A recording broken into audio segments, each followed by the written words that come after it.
कुछ है। आप कह रहे हैं कि नहीं जन्म जन्म का साथ है। नहीं बाबा, एक ही जिंदगी काफी है। अच्छा सर, मैं ये क्यों कहता हूं,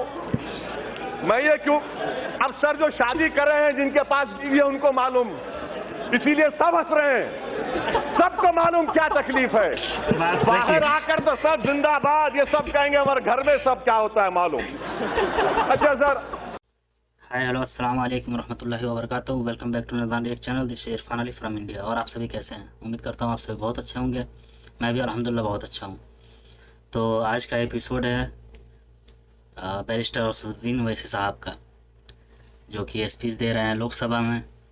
और वो स्पीच है ट्रिपल तलाक के ऊपर। तो इस वीडियो में काफ़ी कुछ हम लोग को जानने को मिलेगा, क्योंकि मैं भी उतना ख़ास नहीं जानता हूँ कि इस्लाम में ट्रिपल तलाक और कितने किस्म के तलाक होते हैं। तो आज सीखने को बहुत कुछ मिलेगा, हम भी सीखेंगे। आप भी चलिए हमारे साथ बैठिए और सीखिए, देखिए कि क्या क्या होता है और किन किन किस्मों के तलाक होते हैं इस्लाम में। और जो बिल पारित हुआ था वो सही है या गलत है, ये असद साहब के ज़रिए हम लोग जानेंगे एक बार। तो चलिए एक बार वीडियो को देखते हैं हम लोग, और वीडियो देखने के बाद इसके बारे में चर्चा करेंगे। और आप अगर चैनल पर नए हैं तो एक बार वीडियो को लाइक कर दें और चैनल को सब्सक्राइब कर दें, ताकि अगली वीडियो जब भी आए नोटिफिकेशन सबसे पहले आप हो जाए। तो चलिए एक बार वीडियो को देखें। जी शुक्रिया मोहतरम स्पीकर साहब। मैं इस बिल की मुखालिफत में खड़ा हूँ, ये मेरा कंसिस्टेंट अप्रोच है। तीसरी मरतबा मैं इसकी मुखालिफत में खड़ा हूँ और इंशाअल्लाह जब तक ज़िंदगी बाकी रहेंगी इस बिल की मुखालिफत करता रहूँगा। मोहतरम स्पीकर साहब, ये बिल हिंदुस्तान की आइन दफ़ा 14, 21, 15, 26 और 29 की खिलाफ वर्जी करता है। ये हमारे आइन के बुनियादी हुकूक की मुखालिफत करता है। अब आप देखिए स्पीकर साहब कि क्रिमिनलाइज कर दिया गया ट्रिपल तलाक को। मैं पूछना चाहता हूं कि भाई, जब सुप्रीम कोर्ट ने होमोसेक्सुअलिटी को डीक्रिमिनलाइज कर दिया, अडल्ट्री को डीक्रिमिनलाइज कर दिया, और आप ट्रिपल तलाक को क्रिमिनलाइज कर रहे हैं, वाकई में आप नया हिंदुस्तान बनाने जा रहे हैं। मैं मुबारकबाद देता हूं आपको। बिल्कुल बात सही बोले हैं। चौथी बात कि सर, सुप्रीम कोर्ट ने कहा, यह बिल भी कहता है कि अगर किसी मुसलमान गलती से अपनी बीवी को 3 बार तलाक कहता है तो तब भी शादी नहीं टूटती। ये बिल में कह रहे हैं आप, सुप्रीम कोर्ट भी कह रहा है कि शादी नहीं टूटती। यहां पर जितने ऐवान में अराकीन हैं, मैं उनको बताना चाह रहा हूं सर कि इस्लाम में 9 किस्म के तलाक हैं, जिसमें एक ही ट्रिपल तलाक है। और होता क्या है कि अगर किसी मुसलमान ने कह दिया 3 मरतबा एक साथ, आप ये औरतों के खिलाफ क्यों है सर? इसलिए है कि वो मुस्लिम मर्द पे आप तो केस बुक करेंगे, वो जाके पुलिस से कहा कि नहीं सर मैंने 3 नहीं 1 कहा। अब इस्लाम में यह है कि 3 महीने के बाद तलाक हो जाती है। आप उस मर्द को मौका दे रहे हैं, उस औरत पर जुल्म कर रहे हैं इस तरह का कानून बनाकर। ये इसलिए कह रहा हूं कि ये मुस्लिम खवातीन के खिलाफ ये कानून है। चौथी बात sir, burden of proof. Sir burden of proof कौन उस मर्द के घर से कोर्ट में जाकर उस कमजोर जिसके खिलाफ जुल्म किया गया उसके तायद में खड़ा रहेगा? बर्डन ऑफ प्रूफ आप औरत पे डाल रहे हैं। मुबारक आपको, ये आपकी वाकई में अच्छी सोच है। और सर, आप शौहर को गिरफ्तार करेंगे, जेल में डालेंगे। जेल में डालने के बाद क्या कोई शौहर जेल में बैठकर मेंटेनेंस देगा? अच्छा, फिर अगर कोर्ट ने फैसला लिया कि उसको हम 3 साल की सजा दे देते हैं, तो क्यों वो औरत 3 साल तक उस शादी में रहे? ये औरतों पर जुल्म नहीं है कि जेल में बैठा रहे और औरत उसके इंतजार में बैठा रहे, और 3 साल के बाद जब वो जेल से निकलेगा तो औरत ये कहे कि बहाओ फूल बरसाओ मेरा महबूब आया है? ये कौन सा इंसाफ है सर? ये आप क्यों औरतों पर जुल्म कर रहे हैं? उस औरत को उस शादी से निकलने का इख्तियार मिलना चाहिए जो आप नहीं दे रहे हैं। 5वीं बात सर, बेल बिल में कहते हैं कि कोर्ट खातून को सुनेगा।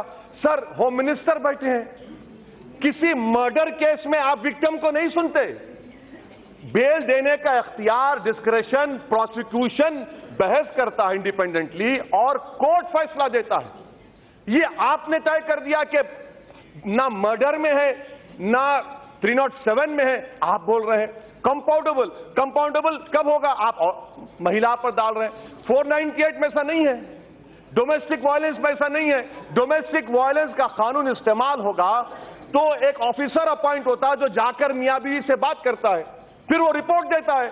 आप तो शादी को खत्म कर रहे हैं, औरत को रोड पर ला रहे हैं और उसके शौहर को जेल में डाल रहे हैं, ये काम कर रहे हैं आप। अच्छा सर, प्रिजम्पशन ऑफ इनोसेंस, ये तो एनडीपीएस एक्ट में होता है, टेररिस्ट एक्ट में होता है कि प्रिजम्पशन इनोसेंस नहीं रहता, आप वो भी छीन ले रहे हैं, मुबारक हो आपको। अच्छा सर, कोर्ट क्या कहे, नॉन एस्ट जब तलाक नहीं होता तो फिर आप किस बात की सजा दे रहे हैं?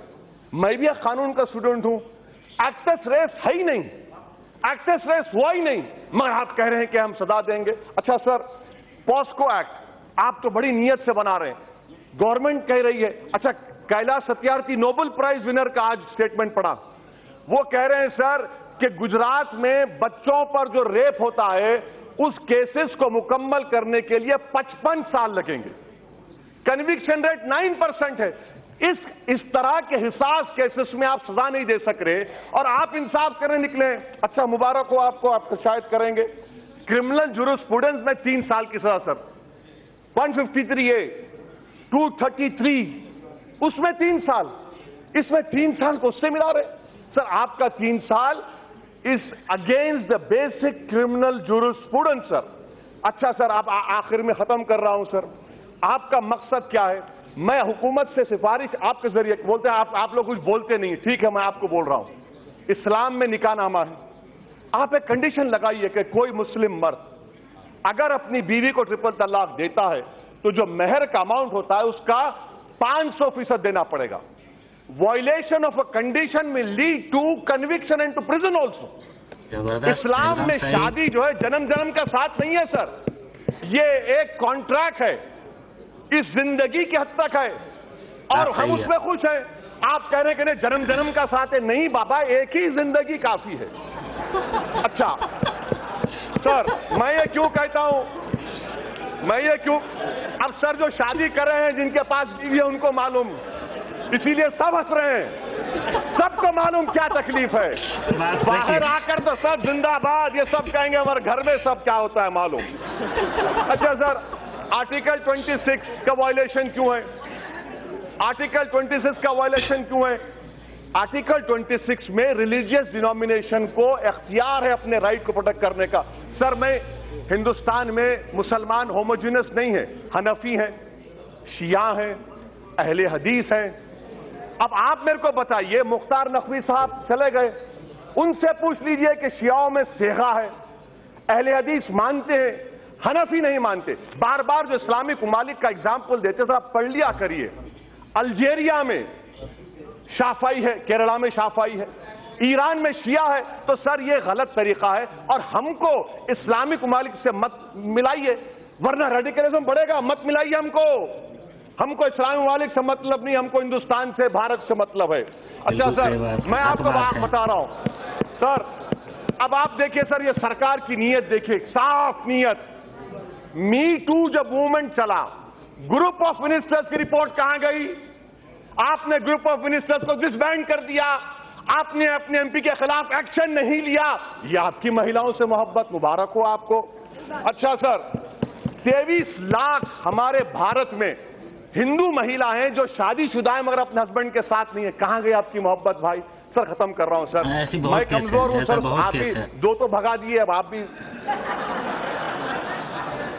अच्छा सर मैं खत्म कर रहा हूं। मुजफ्फरनगर में एक भी मुस्लिम महिला पे जो रेप हुआ, एक भी केस में कन्विक्शन नहीं हुआ सर, मुबारक हो आपको, ये आपकी मोहब्बत है। अच्छा सर, जुलाई 2018 में सुप्रीम कोर्ट ने कहा कि मॉब लिंचिंग के खिलाफ कानून लाइए, आप अभी तक नहीं लाते। सर क्यों नहीं लाते सर? आखिर में अगर वाकई में मोदी सरकार, मैं खत्म कर रहा हूं सर, लास्ट सेंटेंस, अगर वाकई में करना चाह रहे हैं, आप जलीकट्टू पे ऑर्डिनेंस लाए कि आर्टिकल 26 का मुझे प्रोटेक्शन नहीं मिलेगा, 29 का नहीं मिलेगा, और आप वाकई में महिलाओं की मदद करना चाहते हैं, तो मैं आपके जरिए से सरकार से कहना चाह रहा हूं कि हिंदुस्तान के वजीर आजम, हिंदुस्तान के वजीर दाखिला, हिंदुस्तान के वजीर कानून, बीजेपी के जितने महिला एमपी हैं, उनको स्पेशल एयरक्राफ्ट में साबरीमाला लेकर जाइए, प्लीज लेकर जाइए सर। और मैं खत्म करने से पहले कह रहा हूं, यह कानून मुसलमानों को उनकी तहजीब, उनके तमद्दुन, उनके मजहब से दूर करने के लिए लाया गया है। सर, हम जब तक भारत में रहेंगे, सुबह क़यामत तक रहेंगे, अपने दीन पर रहेंगे, कुरान और सुन्नत पर रहेंगे।